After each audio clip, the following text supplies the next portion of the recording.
Conectar.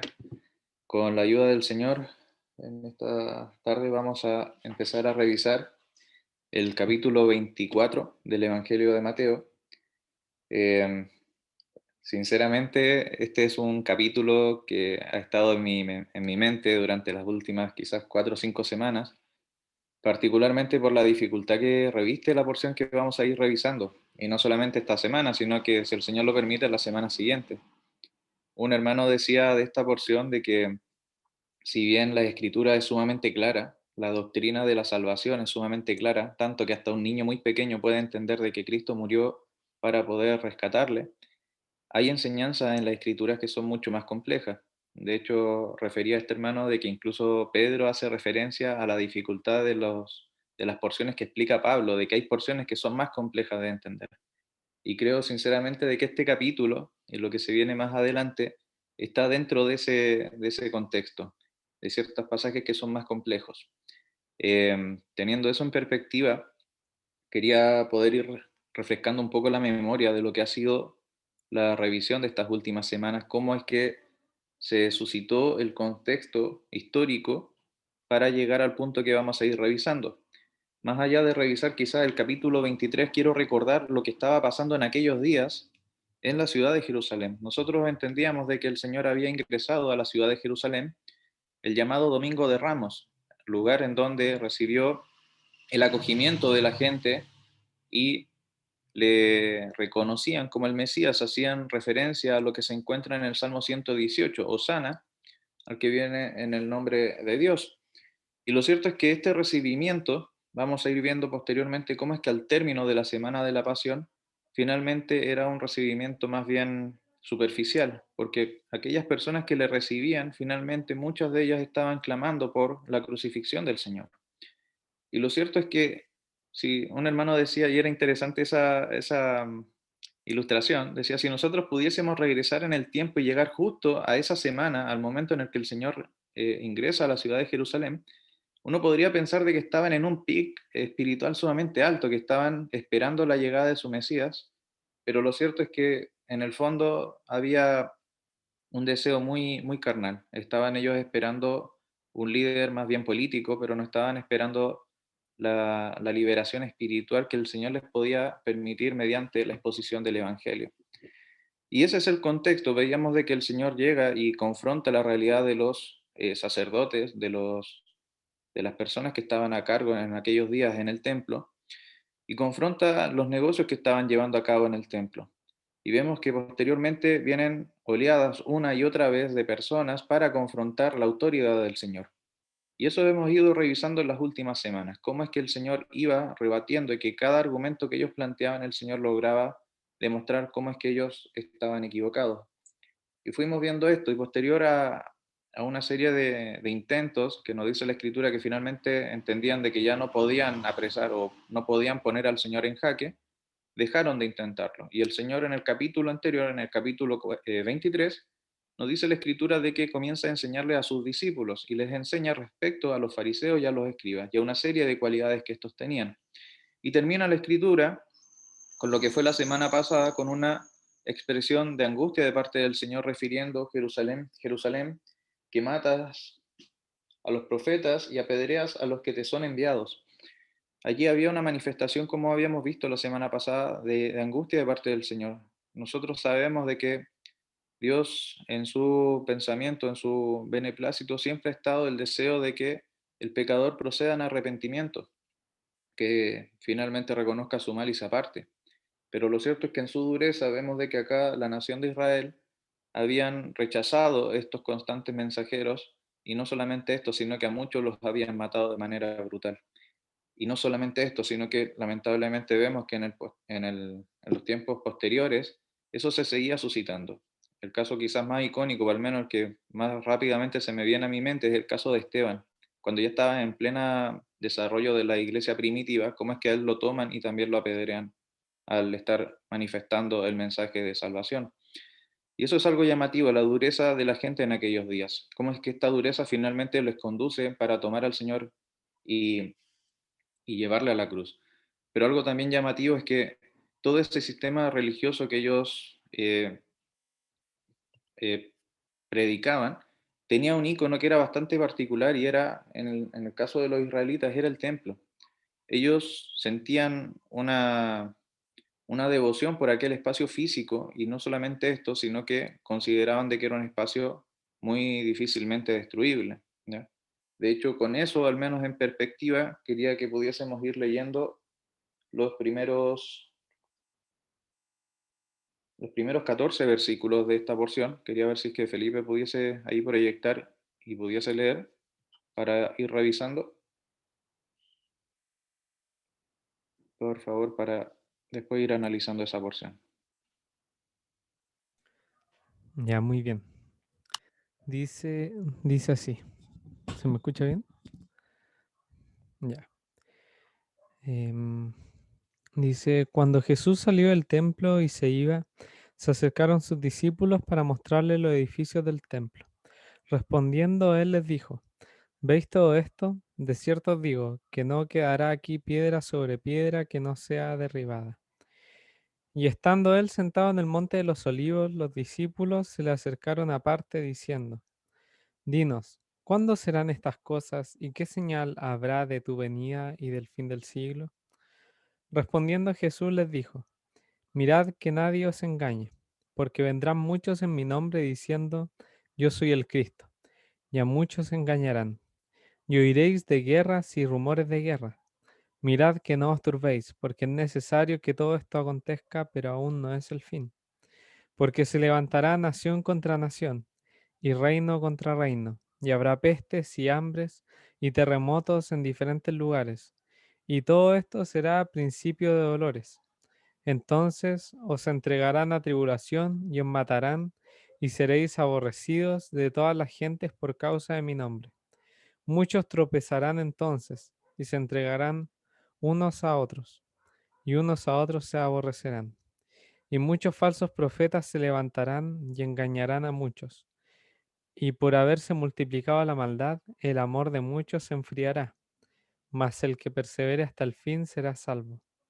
Y será predicado este evangelio del reino en todo el mundo, para testimonio a todas las naciones. Y entonces vendrá el fin. Súper, gracias Felipe.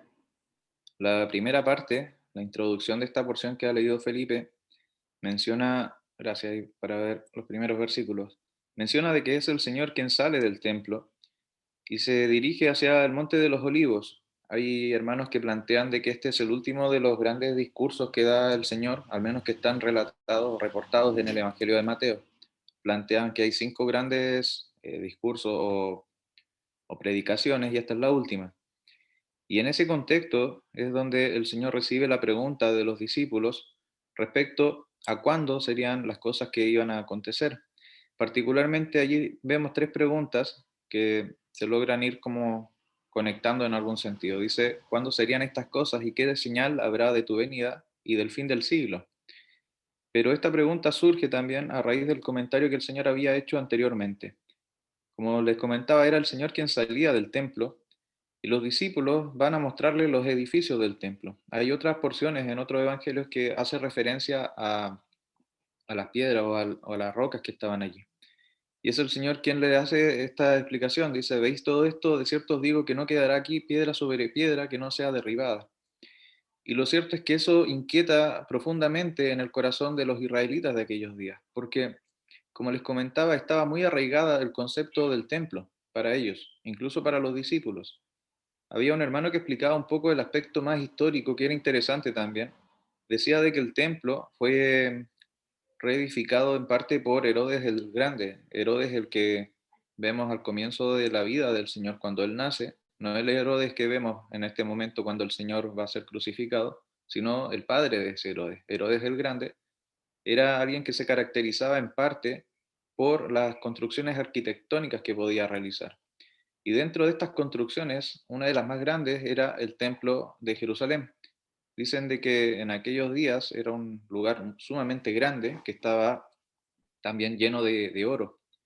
Tanto que cuando salía el sol en la mañana, el sol rebotaba con el oro y se veía como una estructura que relucía y que era llamativa incluso desde muy lejos. Y lo cierto es que ese templo, con rocas inmensas que eran muy pesadas, había sido planificado también para poder demostrar esta grandeza. Y lo cierto es que en el inconsciente de los israelitas esto estaba muy presente. Ellos no creían en el corazón de que verdaderamente ese templo que estaba construido pudiese ser derribado, pero el Señor les está refiriendo a esto. Y eso les inquieta y les lleva a hacer estas preguntas. Un hermano planteaba, y era interesante, decía que con esta expresión, los israelitas pensaban de que todos estos eventos iban a ocurrir en simultáneo. ¿Cuándo serán estas cosas? ¿Cuándo es que este templo iba a ser derribado, estas piedras iban a ser derribadas? ¿Cuáles iban a ser las señales que habría de la venida del Señor y del fin del siglo? Pensaban que todos estos eventos iban a ser unificados, pero lo cierto es que aquí vamos a ir viendo algunos elementos que son interesantes. Ahora, insisto y retomando la idea que les planteaba al comienzo, esta es una de las porciones más complejas de entender también porque hay aspectos proféticos, pero simplemente quiero limitarme a hacer una explicación, ¿ya? Quizás de dos corrientes, ahí don Patricio a lo mejor también puede ir profundizando en alguna de ellas, eh, pero más que nada para tener una comprensión de cuáles son las formas de entender esta porción. Hay dos líneas principalmente. Una que guarda relación con el aspecto más histórico y se plantea de que esta porción que hemos leído hasta el término que leyó Felipe estaba cumplida finalmente en lo que ocurre en el año 70 con la invasión de Tito, cuando es derribado el templo de Jerusalén. Esa es una visión y se plantea que todos los elementos que habrían acontecido apuntaban a ello. Otra corriente apunta también hasta nuestros días, que dice de que esta persecución, toda esta tribulación que iban a sufrir, finalmente nos alcanzan hasta el día de hoy, porque se iban a oír de guerras, de rumores de guerra, iban a haber terremotos y señales, cosa que hasta el día de hoy nosotros podemos apreciar, pero que todo esto no es el fin aún. Entonces, al menos están esas dos posiciones. Pero independiente de las dos posiciones, algo que a mí me ha llamado mucho la atención es la primera parte que el Señor les refiere a los discípulos. Hay dos expresiones, al menos que se logran ver en Mateo. La primera está en el versículo 4, dice, mirad que nadie os engañe. Podemos entender esta porción como una búsqueda insistente de parte nuestra por entender los eventos futuros, o podemos verlo también como una forma del Señor para animarnos y también para prevenirnos respecto a ciertos eventos que pueden suceder. La advertencia del Señor es mirad que nadie os engañe. También lo podemos ver en el versículo 6, mirad que no os turbéis.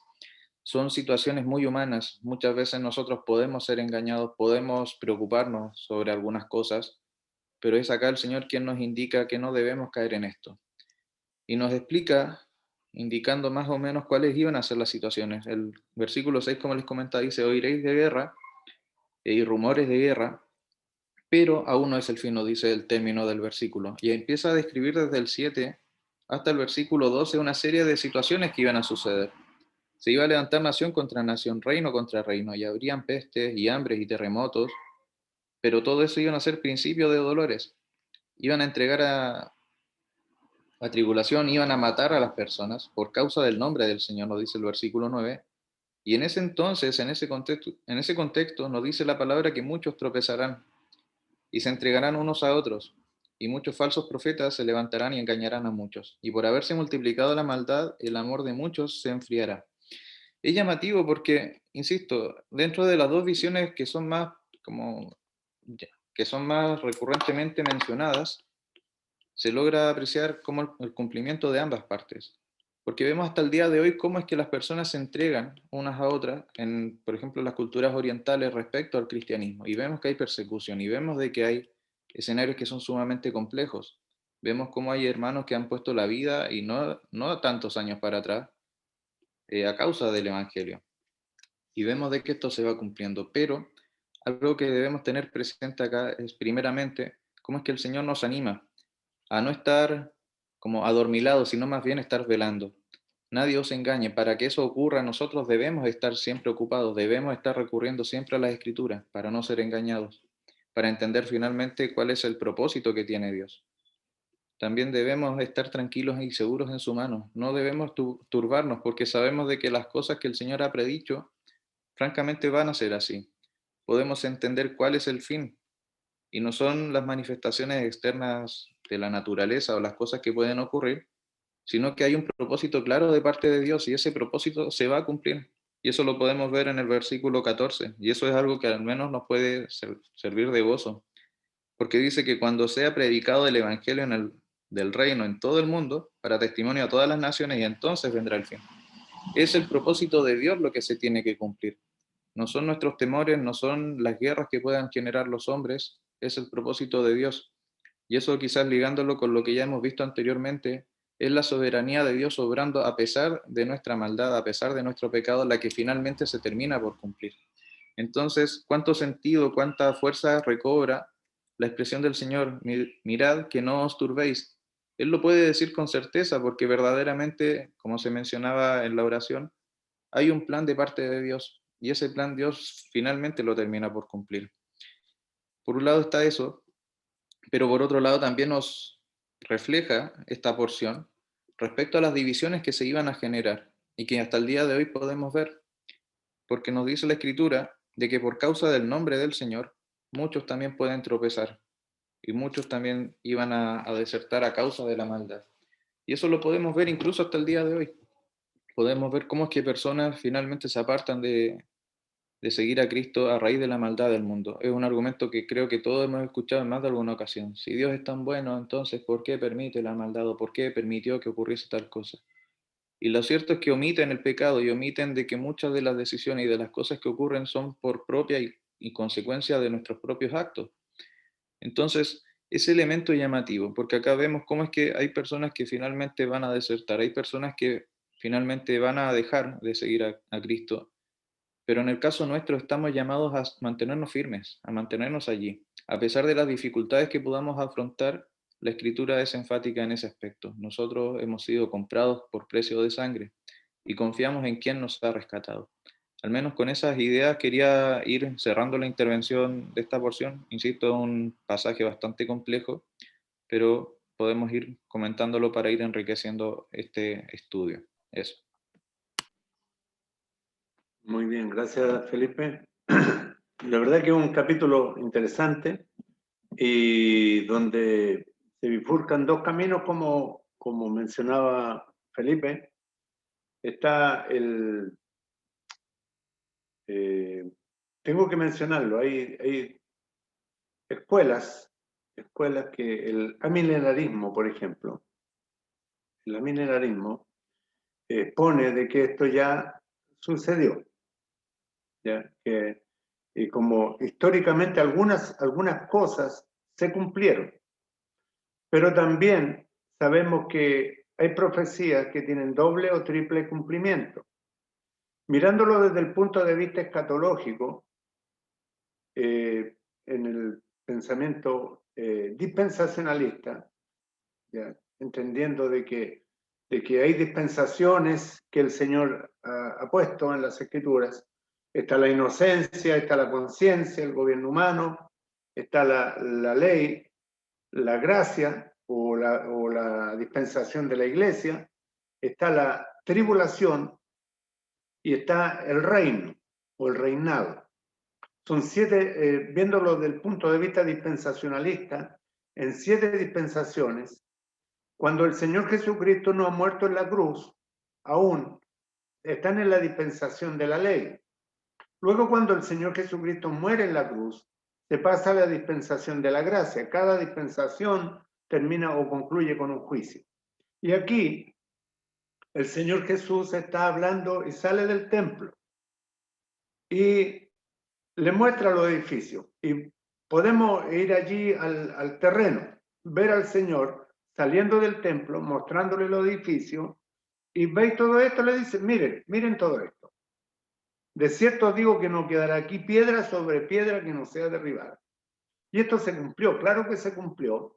En el año 70, cuando Tito entró con los ejércitos y como decía Felipe, el oro del templo brillaba allí, reluciente, y prendieron fuego al templo, y el oro se derritió y le dio por botín todo el oro del templo. Así los soldados y todos ellos, removiendo las piedras para sacar el oro, no quedó piedra sobre piedra. Ahora, cuando él está sentado en el monte de los olivos, en el verso 3, los discípulos se le acercan aparte diciendo, dinos, ¿cuándo serán estas cosas? Primera pregunta. ¿Qué señal habrá de tu venida? Segunda. Y del fin del siglo. Y algunos lo resumen en dos preguntas, con la segunda en dos partes. Dando a entender así, capítulo 24 y 25 del Evangelio de Mateo va a dar respuesta a estas dos preguntas. Mirándolo desde el punto de vista escatológico, dice, ¿cuándo sucederán estas cosas? Dice, mirad que nadie os engañe, porque vendrán muchos en mi nombre, diciendo, yo soy el Cristo, y a muchos engañarán. ¿Cuándo sucederían? Van a haber señales, oiréis de guerras y rumores de guerras. Mirad que no os turbéis, porque es necesario que todo esto acontezca, pero aún no es el fin. Allí, cuando entra Tito y viene todo esto, aún no es el fin. Hay cosas como mencionaba Felipe, que van desarrollándose y van imprimiendo la historia, por decirlo así, y cumpliendo así la profecía. Se levantará nación contra nación y reino contra reino, y habrá pestes y hambres y terremotos en diferentes lugares. Algunos han dicho que la pandemia es una señal de que el Señor Jesucristo viene. Bueno, creemos que el Señor Jesucristo viene porque Él lo prometió, pero pestes y hambres han habido toda la vida, toda la vida. Terremotos también. Anteayer hubo un terremoto en Japón, hubo un sismo fuerte en la Antártida, que para nosotros no es terremoto, 7.1, ¿ya? Temblores fuertes, pero así lo dice la Escritura. Todo esto será principio de dolores, principio de dolores. Allí en la carta a los Romanos dice que la tierra gime con dolores de parto, esperando la redención de los hijos de Dios. Principio de dolores. Es como cuando la mujer está encinta, cuando va a dar a luz, viene el alumbramiento y los dolores, el intervalo es prolongado, luego se van acortando, se van acortando, se van acortando, hasta que da a luz al bebé que viene. Así también la tierra gime con dolores de parto, pero este es el principio de dolores, es el principio de la historia. Entregarán a tribulación y os matarán, y seréis aborrecidos de toda la gente por causa de mi nombre. Ahora, yo quiero hacer notar también que todo lo que se expone aquí en Mateo 24 y 25 son señales para el pueblo de Israel, no son señales para la iglesia. Algunos se exponen en el capítulo 25, por ejemplo, que por supuesto lo vamos a ver más adelante, pero voy a dar una reseña, donde están las 10 vírgenes. Y muchos predican acerca de la venida del Señor con las 10 vírgenes. Ese es el cortejo nupcial. Ese es el cortejo. El rey ha de venir. El rey ha de venir. Y aquí habla acerca de la venida del Señor. Dice, porque luego dice, ¿qué señal habrá de tu venida? Los judíos piden señales, dice la Escritura, y los griegos sabiduría. Las señales son para los judíos, no para la iglesia. En la iglesia hablamos de la inminencia, de la doctrina de la inminencia, la venida del Señor por su iglesia, que puede suceder en cualquier momento. ¿Qué señal habrá de tu venida y del fin del siglo? Habla acerca del fin, de lo mismo que habla Daniel. Allí en el capítulo 12, en el verso 13, dice, y tú irás hasta el fin y te levantarás para recibir tu heredad al fin de los días. El fin del siglo habla del periodo de la gran tribulación. Aquí se expone, y tal vez me estoy metiendo en el terreno escatológico dispensacionalista, premilenarista, ya, antes de la venida del Señor, antes de la gran tribulación, ya. Pero esto es cuando la iglesia ya ha sido levantada del escenario de esta tierra. quiero exponer mi posición y creo que algunos la comparten, algunos tal vez tienen alguna diferencia. Y hablando con un hermano el otro día me dijo, aquí nos vamos a separar, vamos a abrirnos un poco porque hay diferencias de pensamiento tal vez. Pero esto es escatológico, esto es la gran tribulación, la gran tribulación. Dice, porque en el verso 20, y me voy a adelantar un poco al tema, dice, orad para que vuestra huida no sea en invierno ni en día de reposo, porque como judíos tendrían que cumplir la ley. Porque habrá entonces gran tribulación, cual no la ha habido desde el principio del mundo hasta ahora. Y si aquellos días no fueren acortados, nadie sería salvo. Por causa de los escogidos, aquellos días serán acortados. Será el tiempo de la gran tribulación, dice el verso 13, mas el que persevere hasta el fin, ese será salvo. Cuando habla de la perseverancia, nosotros no estamos perseverando para ser salvos. La iglesia no persevera para ser salvo. La perseverancia para ser salvo será en la gran tribulación para los judíos. Y será predicado este evangelio del reino en todo el mundo. Ahora, ¿qué evangelio de qué reino? ¿De qué reino? Este es el evangelio del reino cuando el Señor Jesucristo venga a reinar. El reino del milenio. El reino del milenio. Para testimonio a todas las naciones, porque dice, será predicado este evangelio del reino en todo el mundo. En todo el mundo. Si pensamos y vamos a la ventana 1040, falta que evangelizar, pero mucho. No se ha evangelizado todo. Así que si esperamos que sea predicado el evangelio del reino en todo el mundo, entonces faltaría demasiado. Ahora esto, allí en Jeremías capítulo 30, verso 7, habla de este mismo episodio de Mateo 24. Dice, cuán grande es aquel día, tanto que no hay otro semejante a él. Tiempo de angustia para Jacob, pero de ella será librado. El tiempo de angustia para Jacob. En Mateo 24 se habla de la gran tribulación. Será el tiempo de angustia de Jacob. Y el 25 es de la venida del Señor por la iglesia. Esas serán las señales. Y habla de las 10 vírgenes. 5 prudentes y 5 insensatas. Las 5 prudentes que esperaron y se apercibieron de aceite, y las 5 insensatas que no lo hicieron. Y se nos va a ir la hora, voy a dejar para que alguien más participe. Hay mucho paño que cortar aquí en estos dos capítulos.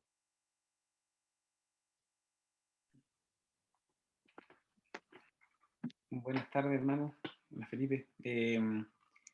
Quería también comentar un poquito del comienzo de este capítulo.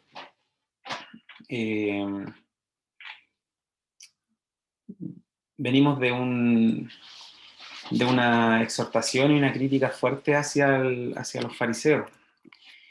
Y un gran tema de los fariseos con el Señor y con los cristianos posteriormente era que el Señor estaba formando un nuevo templo. El Señor estaba estableciendo una habitación en la cual adoraría a los verdaderos descendientes de Abraham, la iglesia, la Jerusalén celestial, espiritual, la iglesia. Entonces,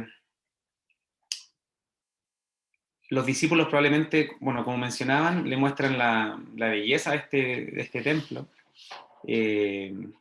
Un hermano en un campamento mostró unos videos por ahí y unas imágenes 3D del templo de Herodes. Y era realmente impresionante. Y el Señor los lleva a pensar en otras cosas. En el versículo 2 les dice simplemente que no quedará piedra sobre piedra. Y sabemos todos, y estamos de acuerdo que ese templo, y la historia lo confirma, que fue destruido en el año 70, después de 5 meses de asedio a la ciudad de Jerusalén. Tito y los soldados romanos entraron a la ciudad, atacando y atravesando los muros, y finalmente llegando hasta el mismo templo, el cual profanaron y finalmente destruyeron. Fue una destrucción así, pero sin ningún tipo de misericordia. O sea, no dijeron, miren, vamos a dejar este edificio, vamos a dejar el templo porque nos puede servir a lo mejor. No, el objetivo era destruirlo todo. Habían grupos religiosos armados en Israel, y el imperio no toleraba la rebelión, así que la aplastaba con la mayor crueldad y con la mayor determinación. Después de ese acontecimiento de que Jerusalén estuvo destruido, no se les permitió a los judíos y a los habitantes de Jerusalén acercarse a la ciudad. Eran, no sé, no recuerdo el detalle de la información, pero eran varios kilómetros que ellos no podían acercarse a Jerusalén. Y finalmente eso es efectivamente derribado y destruido como lo profetiza el Señor en esta ocasión. Ante esto, los discípulos comienzan a pensar en el fin, porque esta descripción que hace el Señor de lo que ocurrirá con el templo, a ellos les hacía pensar en el fin del mundo. Una vez un escritor explicaba que acontecimientos que para una generación se ven muy cerca unos de otros, pueden estar muy distanciados temporalmente. Como cuando uno mira las montañas y uno ve que, por ejemplo, uno mira por la cordillera de la costa hacia la cordillera de los Andes y pareciera que una montaña está muy cerca de otra, y ve la montaña de la Concagua, cuya cima está en Argentina, en la región de por ahí de Mendoza. Uno piensa que están muy cerca, pero si uno las comienza a recorrer, están muy lejos unas de otras. Entonces, acontecimientos que el pueblo de Israel veía muy cercanos unos de otros, finalmente la historia se han ido desarrollando con una distancia y con un ritmo particular, que no son simplemente 3 acontecimientos que ocurren en una misma fecha. Tal vez ahí radique la complejidad de este pasaje, porque se habla de varias profecías y acontecimientos que en el tiempo se han ido desarrollando con una distensión. Entonces, tenemos la destrucción del templo, que finalmente significó el término de la ley ritual y del ejercicio ritual de Israel. Después del año 70 se acaba todo el comercio de animales para los sacrificios, el sacerdocio que estaba allí, y la religión judía se centra en otros aspectos de la Torá, como es, por ejemplo, la observancia del Sabbat y otras fiestas. Pero todo lo que tiene que ver con los sacrificios se acaba, se termina. Y sobre ese acontecimiento se refiere el Señor, y como se ha dicho, hay cosas que ocurrían en aquel entonces y que siguen ocurriendo hasta el día de hoy. Por ejemplo, muchos vendrán diciendo: yo soy el Cristo. ¿Bien? Entonces hay un engaño que se ha dado a lo largo de todas las generaciones y de los tiempos de la Iglesia, en que falsos profetas han querido identificarse y tomar el nombre de Cristo para liderar a la Iglesia y engañarla, utilizados por el enemigo. Pensamos, sin ir más lejos, a un papa que se autodenomina vicario de Cristo, ¿bien?, haciéndose pasar por una especie de Cristo que puede reinar sobre la Iglesia. Versículo 6, guerras y rumores de guerra. En el mismo año 68, 69 después de Cristo, antes de la invasión a Jerusalén, hubieron 4 emperadores. El cuarto de ellos fue Vespasiano, que fue un asiduo perseguidor de la iglesia. En esos tiempos ya se tramaban guerras, problemas políticos, revueltas, revoluciones, divisiones de los gobiernos, etc. Y eso ha seguido pasando hasta el día de hoy. Y el Señor nos advierte de una cosa. Primero es que no nos engañen, ¿bien? Que ningún falso llamado Cristo nos engañe. En segundo lugar, que a pesar de que ocurran esas cosas, de que ocurran estos acontecimientos, no creamos que ellos representan el fin, o que nos están diciendo, miren, ahora es el fin. Porque esas cosas, como se han dicho, ocurren en todas las épocas. ¿Bien? Dice, pero no os turbéis, no se preocupen. Dice, pero aún no es el fin. Es decir, aún después de todas estas cosas, no es el fin. Argumentando, versículo 7, porque se levantará nación contra nación y reino contra reino y habrá pestes y hambre y terremotos en diferentes lugares. La historia de la humanidad, ¿bien?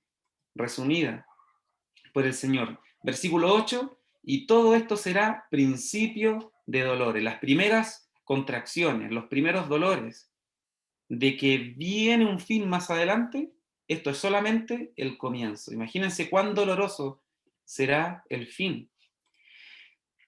Versículos 9, 10, 11, 12, versículo 13, versículo 14, versículo 15, versículo 16, versículo 17, 18, y los que siguen más adelante, pueden aplicarse en una, como mencionaba mi papá, en una interpretación, pueden aplicarse como una profecía a la generación de los apóstoles, ¿bien?